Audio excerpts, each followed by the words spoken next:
Hey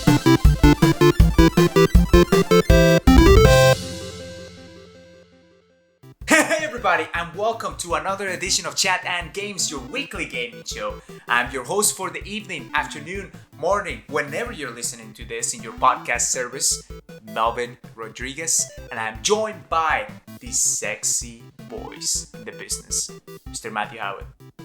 Hi there. Hello, Matt. Today, what an episode we got, right? As always, we bring you bangers after banger after banger. Today, we're gonna be discussing the year of 2021. We already made our most anticipated games, why we are excited about the new year in gaming. But now we're gonna talk about the industry as a whole. So some of the crazy speculations that we got in the gaming industry, right, Matt? You got some crazy good ones for us, right? Oh yeah, terribly crazy. Terribly crazy. Yeah. Well, I got a few ones that it's like, okay, maybe I played it on the safe side, but I got a few that are like, okay, we'll see. I'm really throwing the die out there and see what happens where it lands. Okay. This is just a way for us to have some fun. At the end of the year, it will be cool, first of all, to look at our most anticipated games like from last time, to see where it landed at the end of the year when we do like our game of the year discussion. And for this one, it will be good to tally up all the predictions that we made and just see if we got any of them right. Because obviously these are all just speculations, things that we've seen, trends that we kind of trying to understand and seen throughout the years and see if it carries forward to the year 2021. So Matt, you told me when we were discussing this before the podcast started that you didn't necessarily have a list, right? Yeah. So, do you want me to begin with the list myself? Seeing as I am ill-prepared, yes, I believe you should begin, Mr. Melvin. Okay. Let me do that. So, the year 2021. So, looking back at 2020, obviously it had. If you made predictions for 2020, I would love to see if you got any of them right, because obviously with the global pandemic, I don't know. I don't think anybody saw that coming. But for 2021, seeing some of the changes that the game industry had to kind of adapt to and make in order to cope with what was happening in the world, there were some things in there that I think may continue on as we go along, especially in 2021 when the global pandemic hasn't actually cooled off, even though I know the clock went from 2020 to 2021. Crazy. One of the things that I think is going to happen is we're going to talk the conversation about E3.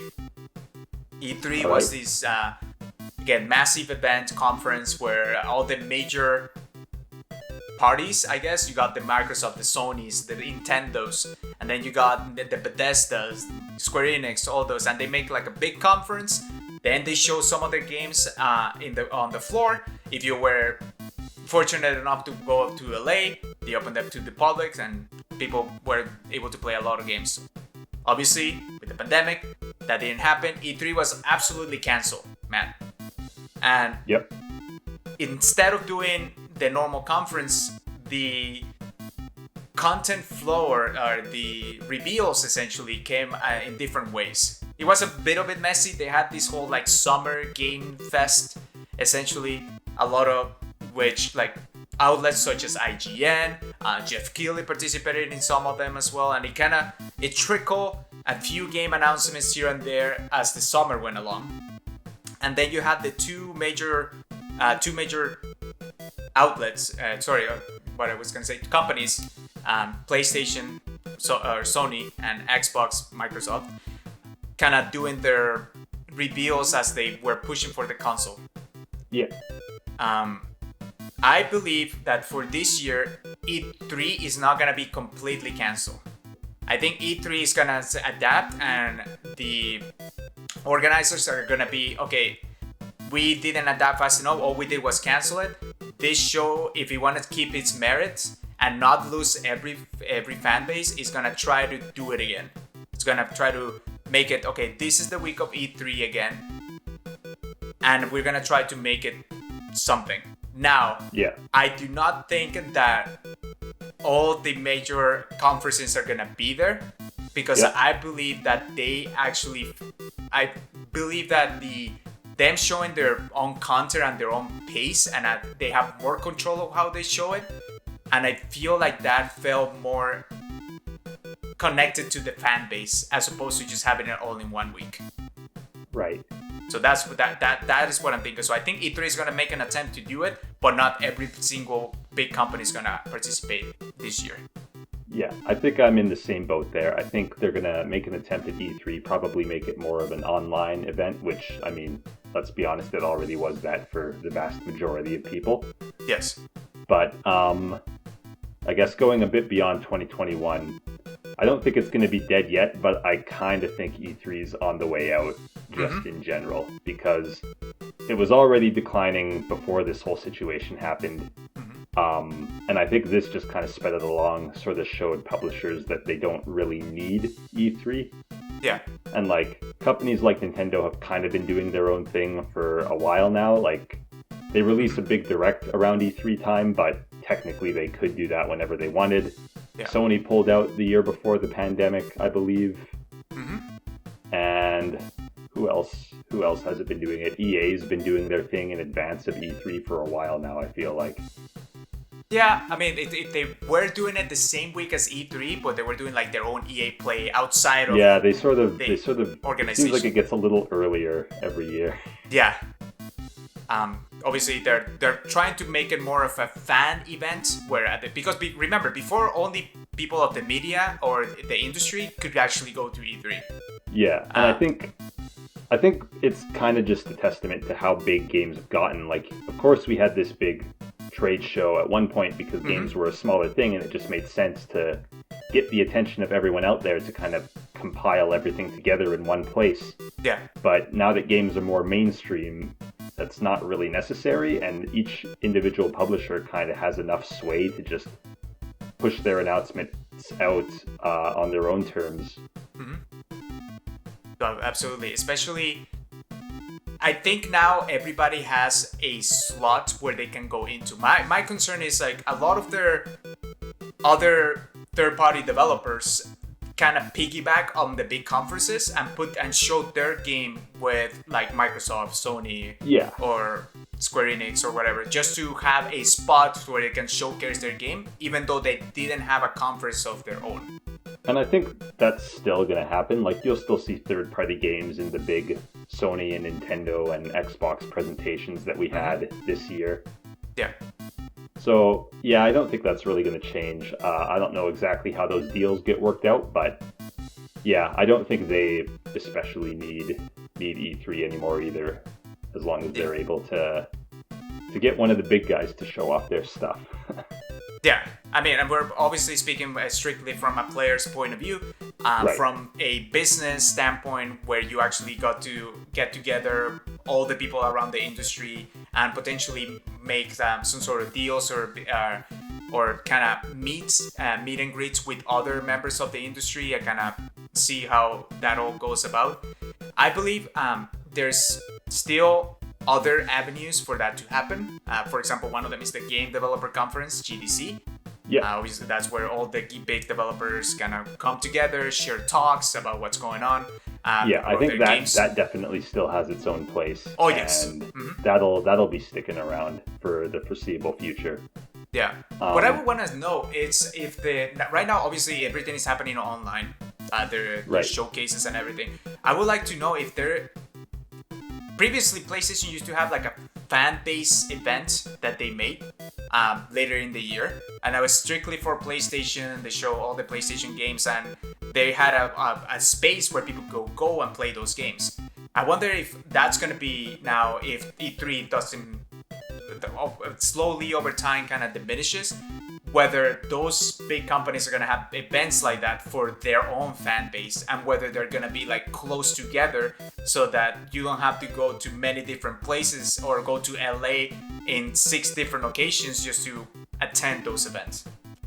Right. Well, my understanding is like the big publishers will already kind of have press events where they get kind of all the gaming press together and let them play their games sort of in such a way where it's it's probably not going to make the publisher too happy if you end up talking crap about them after the fact. True. So yeah, it is a little what's the word? A little there's a bit of a conflict of interest there. It feels like, but that is kind of how publishers like to treat games media, just kind of as an extension of their own promotion. You see how mad they get whenever games journalism does any actual journalism. Yeah, that's true.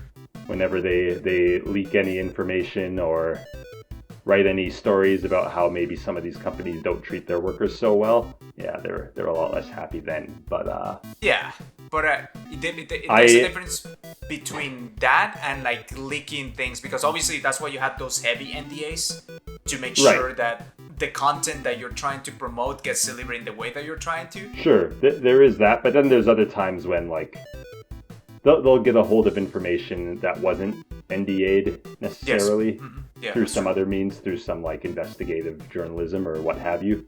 But they don't like that either. So I guess sort of my take on it is, I think a lot of publishers would actually prefer that those press events are kind of just all they have for people trying out their games in advance, because it's a lot easier for them to control the narrative that way when you can kind of have the public come in and play your games.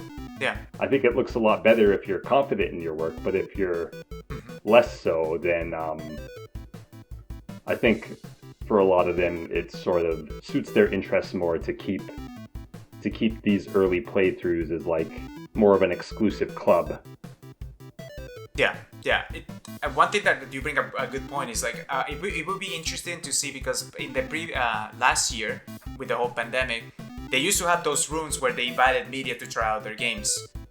Right. Now the flow of obviously they weren't able to do that anymore, so they weren't able to give the media access the same way that they did it before, so they had less of those events.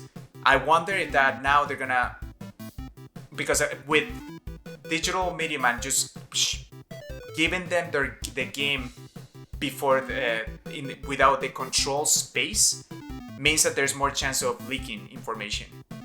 Right. Because something can go wrong, because somebody can get a hold of something before it actually gets to the media, and then obviously if it gets into the hands of somebody that doesn't have an NDA, then it's the Wild West.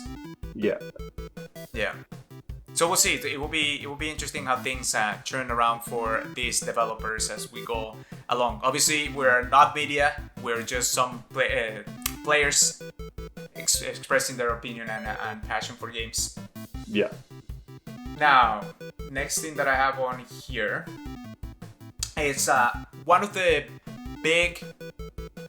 I wouldn't say that it was missing. So Nintendo is its own thing. You know what I mean? Nintendo likes to do their own thing, however they want to do it. They don't follow any rules. They don't care about anything. They even say that they're gonna have a direct the next day, and they announce it the previous day at 9 p.m. and they say next day at 6 a.m. we're gonna have a direct. It's like, okay, thank you Nintendo, thank you for the heads up. And Nintendo obviously didn't partake on part of the big showcases like Xbox or PlayStation had when they were pushing their consoles as well. Yeah, Nintendo kind of moved away from directs, which is a bit interesting because they were kind of doing that first. Yeah. And it seemed like it was working well for them, in my opinion at least. But this year they sort of only used directs they had the one for the Mario anniversary. Then they had a bunch specifically for third parties, but then all their first party games they kind of just dropped on Twitter. Yeah.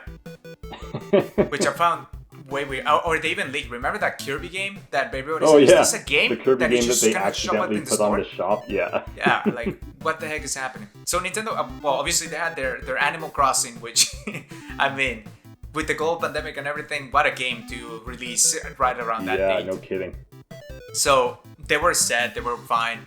And the mini directs, I like them. They showcase even like they give view to even titles that wouldn't really care about that much. Yeah. Beforehand, which I found really cool. There were definitely definitely games yeah, there are definitely games I only played this year that I quite enjoyed, and I wouldn't have known about them if they hadn't been in a direct. So yeah. Now, but what I found fascinating is that they didn't do the big direct. Technically, again, with the E3, everything was pre-recorded, everything that all the announcements, and even the famous fight between what's it called, Reggie and Iwata. Yeah, exactly. Those things. Even though it was showing at E3, it was just a video that they post. So I'm just surprised that didn't happen this year. Yeah, I found that interesting as well, and I wonder if it's going to be like just a thing for the course of the pandemic, or if this is just kind of going to be their new normal. And I've seen people bring up points that like this way everything sort of gets its own mini hype cycle rather than like if they announce a bunch of games and then Zelda all in the same direct. Zelda's the only thing people are going to be talking about. Yeah, no one's going to care about Origami King or the Kirby game or whatever else they put out. Yeah. But one thing, this is not about my prediction. This was just to bring up Nintendo as a topic of conversation. Okay. My prediction is there was a lot of rumors last time about a Switch Pro. Yep. A new version of the Switch, and they kind of Doug Bowser, if I remember correctly, sometime last year, he kind of dismissed the question or just plainly said that they're not looking at the next generation of Nintendo. He sure did. At the moment. Yep.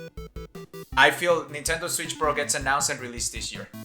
Yeah, I'm in that same boat. It feels very similar to the lead up to the, what do they call it, the Switch Lite, I believe. Because that was also super heavily rumored, and I believe they denied it at some point. Yeah. They said there would be like, oh, there's not going to be a new version of the Switch released this year, and then they announced the Switch Lite later that year. So it feels all too familiar. It seems like it's getting leaked by too many people in too many places that, yeah I think it's coming. The specific form it will take, I'm less sure about. I don't think it'll be... I know some people have said like, oh, the Switch Lite's the handheld only, so Switch Pro might be docked only. I don't really see that happening. No, I don't think so. I think that's kind of like what the Switch is sort of selling it on. If you take that away, then it kind of becomes a direct competitor to PS5 and Xbox X. And I think they know they can't really compete on that level as far as like specs go. Not necessarily on specs, but they have the games. That's the main thing that they will be competing for sure. But a lot of people don't care. A lot of people just want to know like, oh, what's the most powerful console? And I think they're aware of that, and that's kind of why they choose to separate themselves in other ways to bring other things of value to the table. And that makes people more likely to kind of double dip. Like if they already have one of the other consoles, maybe they'll get a Switch as well because a Switch is its own thing. Yeah. No, 100%. I definitely think that the main factor of the Switch is so that you can use it on the go. Like that just it's such a unique feature that you don't see on the other consoles. That if you lose that, it's gonna be hard for you to differentiate from the competition. Aside, well, obviously you have your games. But at that point, they're gonna be saying, it's like, okay, why don't you just become I remember at one point people were saying, why don't just Nintendo just become a software developer? Like, forget about hardware, when the Wii U was there. Because you develop really good games, but the hardware for the Wii U, like, nobody cared. And then they developed the Switch and everybody shut their mouths. But yeah. So I think that's gonna happen there. Yeah, I think it's gonna happen. It'll be a more powerful Switch. I don't know if there's gonna be anything else it's got kind of going for it. I think I could use a new Switch because the fan on mine just goes crazy these days. So like handheld or when you dock it? Docked. It's just like whenever I start it up, the fan will go crazy for like 30 seconds and then it'll calm down. But every time I start playing something, it does it now. It's just a bit concerning. True. I mean, I did get it wrong on the last podcast saying that the Switch came out in 2016. Came out March 3rd, 2017. Ah, okay. I did fact check myself afterwards. I'm just hoping I'm able to port all my stuff over easily from my current Switch to the new one. I mean, now you can transfer your island though. Imagine on Animal Crossing. Nintendo is very iffy when it comes to stuff like that. Sometimes they make it easy. Like, I think porting your Wii stuff to the Wii U was actually pretty straightforward and simple. But I know, like, I've heard things about porting from one DS to another, or like 3DS to another, and stuff like that tends to be a real pain. And I think I've even heard that for Switch stuff as well, like porting stuff from one Switch to another. So I'm hoping just the fact that this is seen as an upgrade, they'll make maybe more of an effort to accommodate that need. Because I don't want to have two Switches and like half my games on one and half on the other. Because I've been buying everything digitally this generation pretty much. Makes sense. Okay, moving on from that one, switching to another first-party developer. So Microsoft. They had the main selling point for the series was the fact of you can use Game Pass on the console. You had one in the Xbox One X, you had it on PC, but there wasn't any like heavy hitter killer app yet to say, okay, this is your chance. You can only play this on the series. So why? Obviously, well, series and PC, because they're not gonna switch away from that, I don't think. But Halo, their decision to push Halo out is gonna turn out to be one of the best things that they have done. I feel like even though that Halo game has gone through, based on what we have seen, a lot of turbulence, to say the least, based on the people that have left, what happened with the delay, with their showing and everything. But I do feel like with this Infinite, since this is their true title, like that will define what the Halo franchise will be like, I do feel that this is gonna be a game that we're gonna be talking about a lot.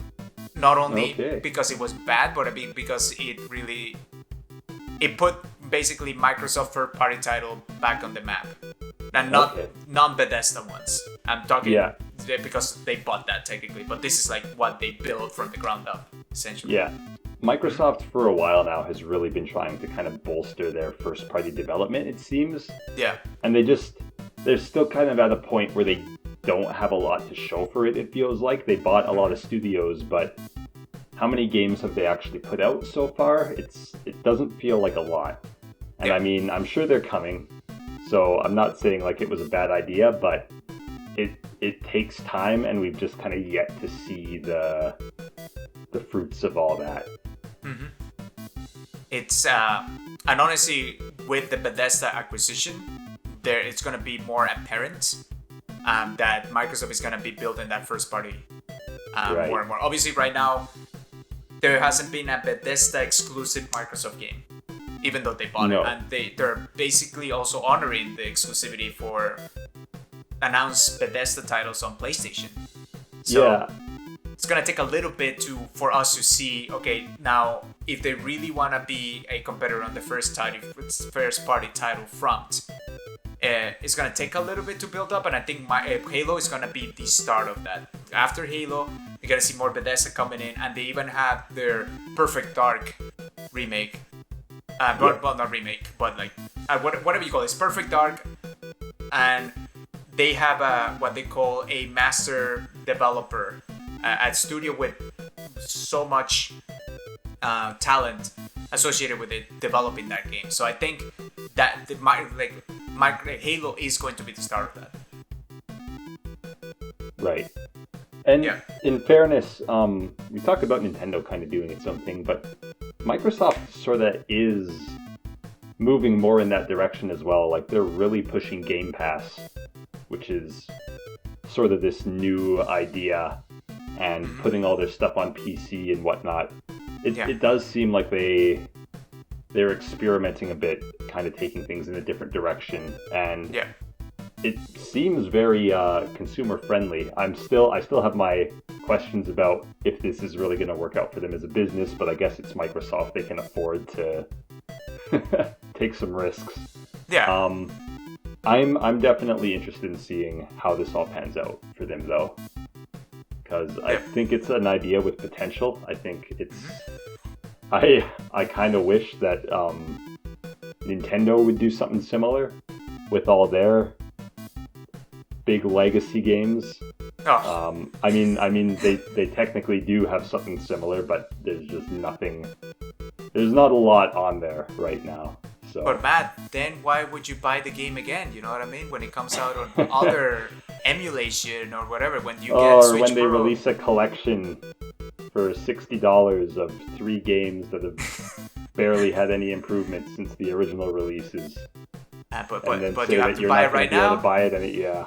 Yeah, you have to buy it right now. We're getting off topic, but okay.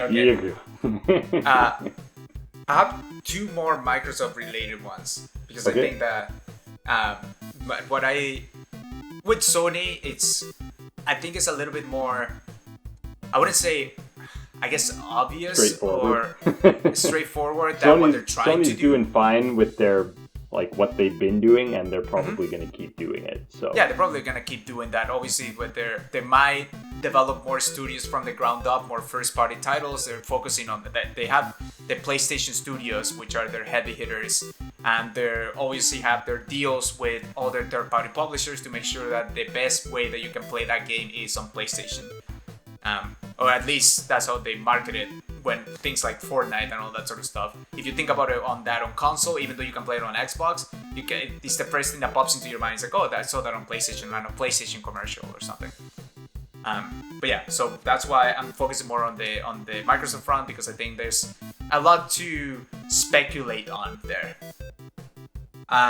One of the things that was one of the biggest news of last year was the Bethesda acquisition from Microsoft. We talked about it a little bit there. And one of the things that I think is going to happen there is, remember when Fallout 4 was announced on one E3? When we were back doing Gamers Plural, the first podcast that we did together, Matt, I remember we were covering that game, doing Fallout 4 stuff. And it was interesting because, first of all, it barely leaked. I think it leaked like 2 weeks before the actual announcement. But then they had this whole thing. Nobody knew about it. They were just excited. They were even speculating maybe it's like a new fog on New Vegas. Nobody knew exactly what it was. And then obviously Todd Howard came out and said this is Fallout 4, the next generation of Fallout. And what was fascinating about that is they release later that year, right away. I believe, and I think this is my crazy one, that a similar thing will happen with Elder Scrolls. They already announced Elder Scrolls. Is Elder Scrolls? I forget what the order's supposed to be, but is Elder Scrolls supposed to come before or after their new IP? Oh, I forgot about the new IP. You're right. I forget which one was coming first. I kind of thought it was the new IP, but I could be wrong there. No, you think you're right. So this prediction might be wrong, but I'm still saying it.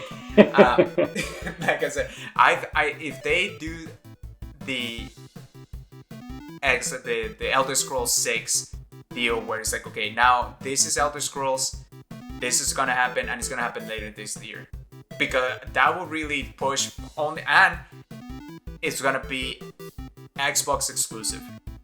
Okay. Well, so Xbox and Windows. Windows exclusive, meaning you can play it anywhere where the Windows ecosystem. You cannot play it on PlayStation, essentially. Okay. Yeah. Maybe, but I think actually, time exclusive. I'm gonna change that into that. Okay. So you're gonna be able to play it on PlayStation later on, the same as the Switch, and the Switch like maybe 6 years later when you can actually run it. Maybe on the Pro specifically. On the Pro specifically, exactly, or something like that. And then in your microwave oven 10 years in the past, because I don't know, Skyrim seems to be running everywhere. But see, I was so excited about it, and then you reminded me that the first party was supposed to come out soon. And yeah, I think that's right. I think Bethesda was supposed to come out with that first. Star something, I forget the actual name of it. But yeah, I don't remember either. Yeah, no, I think you're right. Okay, but now, the next one, another crazy one. There were rumors last year about this. After the whole talk is like, okay, if Microsoft bought Bethesda, PlayStation, that people were saying, wow, PlayStation, you should buy Konami, you know what I mean? Buy Konami. Why Konami? Yeah. That would be the worst That would be the worst choice. And they put and then can you imagine if they bought Konami and there's like actually the president of Konami is Kojima now. That'd be something. I would say just buy Metal Gear. Don't bother with the rest of Konami. I mean, they also have all the other titles. Like they have Castlevania. Yeah, I was gonna say Castlevania, but I don't know about the other Frogger. ones. Yeah, but that's not my prediction, by the way. That was just some build up to it. Okay. There was also rumors after. They said, okay, what if like Xbox wants to expand their Japanese market or their Asia market just to have some Asian developer? And there were talks like, what about if they acquire Sega? And I believe that may be possible. I think we're seeing this era. Honestly, I don't know if it's gonna happen in 2021, but given that we're doing the 2021 predictions, I'm just doing it anyway. Microsoft acquiring Sega will be quite the thing. They obviously already stated. The head of Xbox already stated they are looking like if they find studios that they feel like it will add to their first party ecosystem or the Microsoft, their Xbox family as they call it, that they will look into them and they will acquire them. I think given the powerhouse that the Microsoft has, and the future that Phil Spencer has, I think Sega is part of it. Okay, what? Is there a reason it's Sega specifically? Not necessarily. I just think it would be kind of cool, you know. Okay.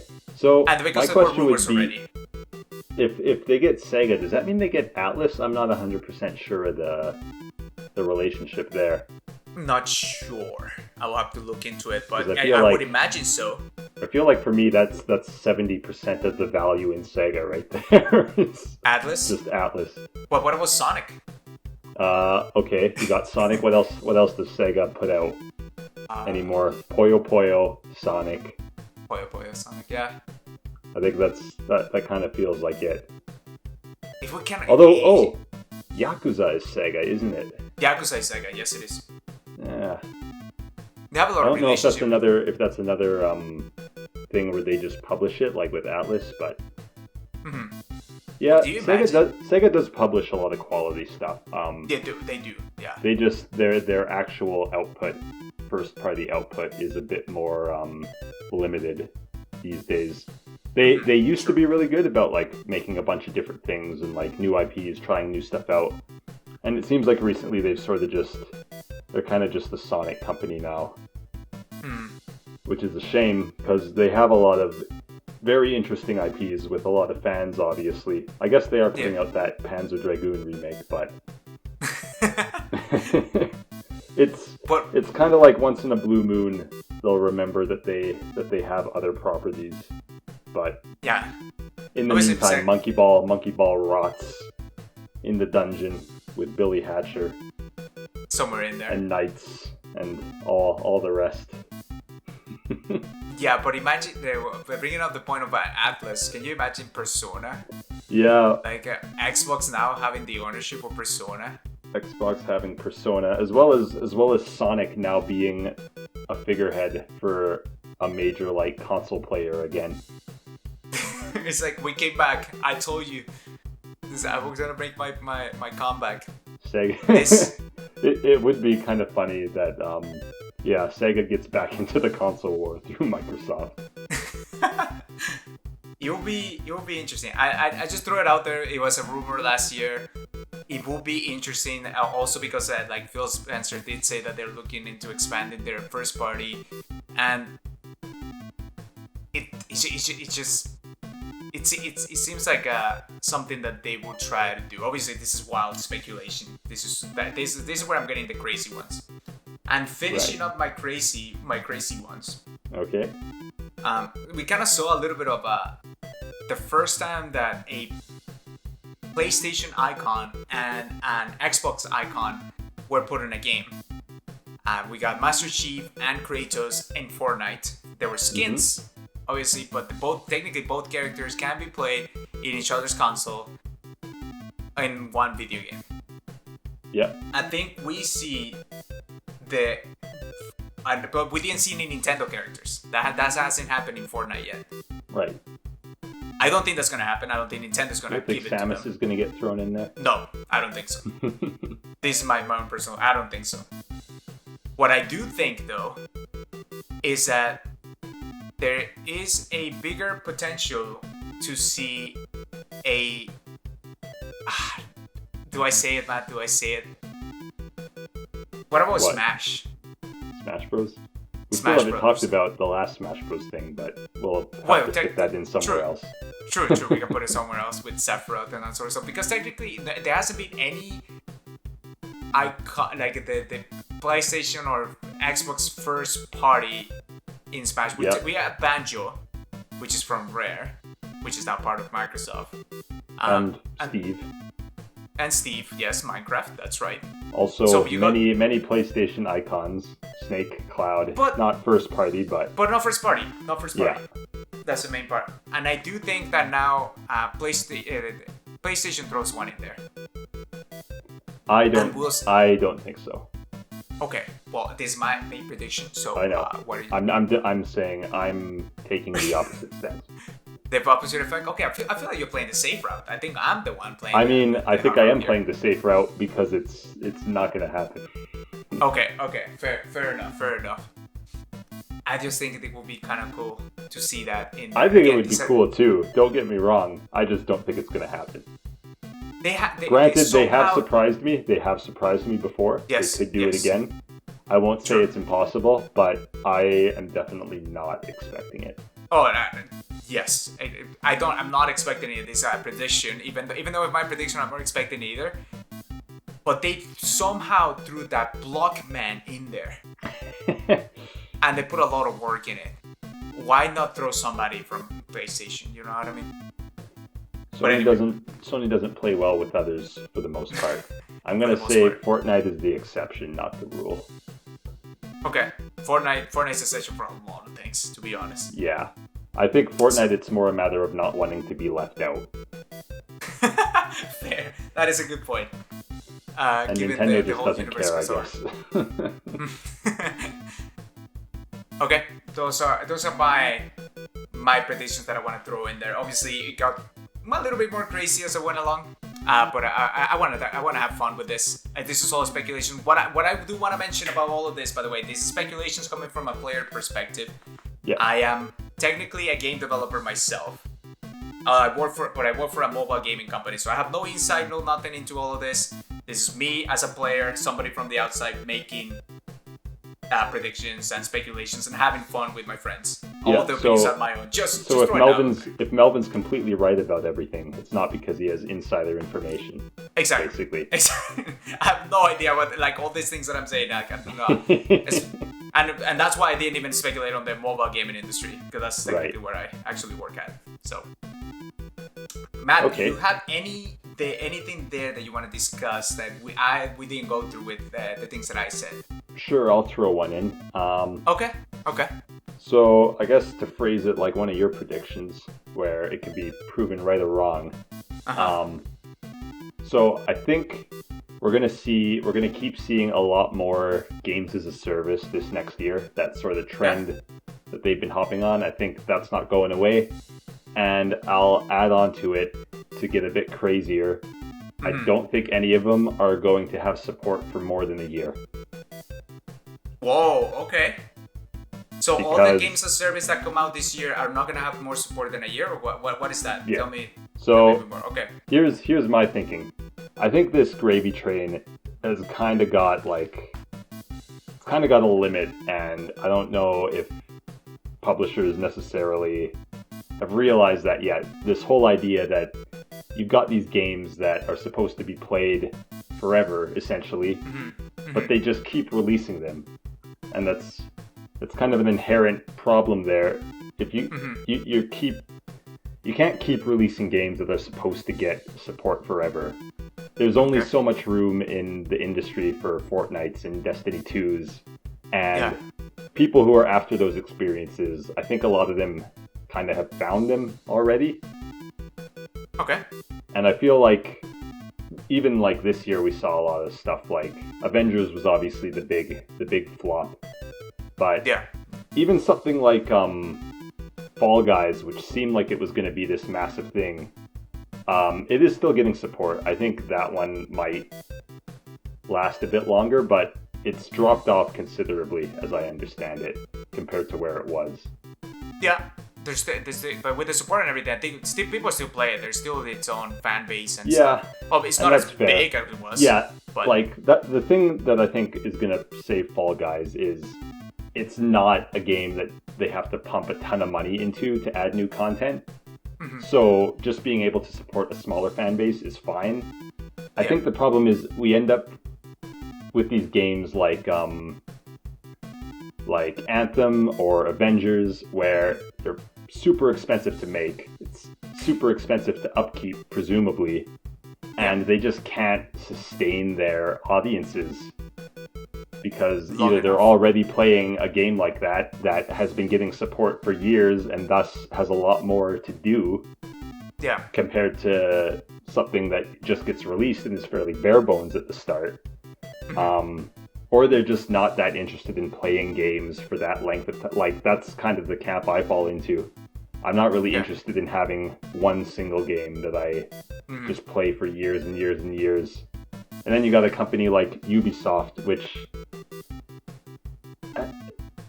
it's bizarre. They've kind of been pushing like Assassin's Creed in that direction, but then they still have a new one coming out every year. So it's like, well, what are people supposed to do? Keep playing the old one or get the new one? It's exactly. Yeah, I don't think, like, just due to the nature of the way these games work, I don't think it's something you can just flood the market with and succeed. Like, I think there was a similar thing happening with MMOs back when WoW first came out and was a huge thing, and everyone wanted in on that, and then it's like, well, people are only really going to play one MMO for the most part. And they all just kind of failed, except for WoW, because it was already established. Yeah. Yeah, so I guess that's my prediction. I think they're chasing a trend that isn't sustainable, and we're going to have more Anthems and Avengers in 2021. I'm interested to see to see your prediction. We're gonna actually have to go and look into 2022 technically, because depending on when they release, a year in advance is well into 2022. By the time you're able to prove me wrong, everyone will have forgotten about it anyway. So I can't that's lose. The kind of prediction. Those are the best predictions right there. You can't prove me wrong, or if you prove me wrong, nobody cares. That's awesome. It's an interesting point that you bring. Obviously, with the right now, it seems like you're fighting for time. Yeah. When it comes to this game as a service, you cannot cap and play Destiny, play Fortnite, and play all the other ones, and pretend that you can upkeep with the amount of content that they bring out. Yeah. It's just so much. It's way too much. So I understand that. Now, what I do see the trend is like, okay, if they go super, like they either get the ones that get super popular and then kind of die off. They don't die off completely because there's people that have invested a lot of time and effort into them. Right. So they keep building for them specifically, and you will not necessarily lose them that easily. Yeah. And like I said, I think that works. If you spend money. Yeah, I think that works for something like Fall Guys, where it's a smaller game and it doesn't take as much effort to keep it flowing, because it is a bit on the simpler side. But yeah, I guess maybe I should have specified more, like, out of the AAA publishers specifically, I think are going to be the ones more falling into this trap. I think smaller stuff like you said, Fall Guys, and even Among Us is potentially going that route as well, in a sense.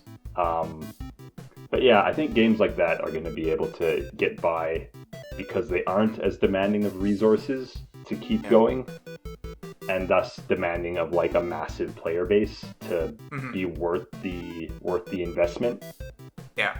So yeah, if I can amend my thing a bit, there probably will be smaller games, but I think like the big AAA games that sort of try this method, I don't have a lot of faith that they're actually going to be able to put out all the things that they promise, and we've already seen some pretty big cases of that happening. So it's essentially big AAA titles with big budgets and stuff. It's not sustainable, but like indie darlings, like Fall Guys, Among Us, Yeah. With those titles, it's cool because when they do drop the content, they see the upkeep and people come back. It's like, oh, I want to play this. But for Fall Guys, for example, you play the 7 maps. Maybe you get through the season pass a little bit, and then you can put it down, essentially. Right. As opposed to a Destiny, which is like a weekly grind to get the different skins, to get the different weapons and all that sort of stuff. If you want to be high tier and all that sort of stuff, which is a lot more grindy than Fall Guys. And Among Us too. Like Among Us, you play with friends. What they are doing is could potentially release new maps, release like these little tweaks to New their costumes, gameplay. yeah. And it's like, okay, you try them, they're fun, and then you move on. But obviously, they are not that big budget titles as all the other ones that you mentioned. So I can see that happening. What I do think kind of might break that is based on my prediction for Halo Infinite. Again, the word infinite there for me, Right. there So sounds you think like that's going to be one of those games? I feel like it's going to be Okay. based on that wording alone. I guess there's like- that's a game to do it for, something that kind of already has that brand That power. push. Yes, And- exactly. That has the brand power. Although, once again, Avengers technically had the brand power. But it's a different because it's It is not different necessarily because it wasn't in that like sphere of media. Like it's not known as a gaming franchise necessarily. exactly. But yeah, if they can do Halo and they can do it right, that one might defeat my prediction. Maybe that's the one that defeats the prediction from Matt. Unless it's not that but yeah, I type do of agree. game. We'll see. We'll see how it goes. I do feel like there's gonna be. This is not a prediction or anything, but I do feel like we're gonna see a lot of indie darlings taking over the space, and obviously it's gonna be heavily influenced by multiplayer games that a lot of influencers and streamers are able to do. Yeah, it 'Cause- was really cool to see. I just will say, for this past year, it was really cool to see Hades be one of the biggest games. Yeah. Kind of in the buzz, people talking about it. And I mean, like, Yeah. Supergiant has never been kind of an unknown studio. Their games tend to get a fair bit of attention.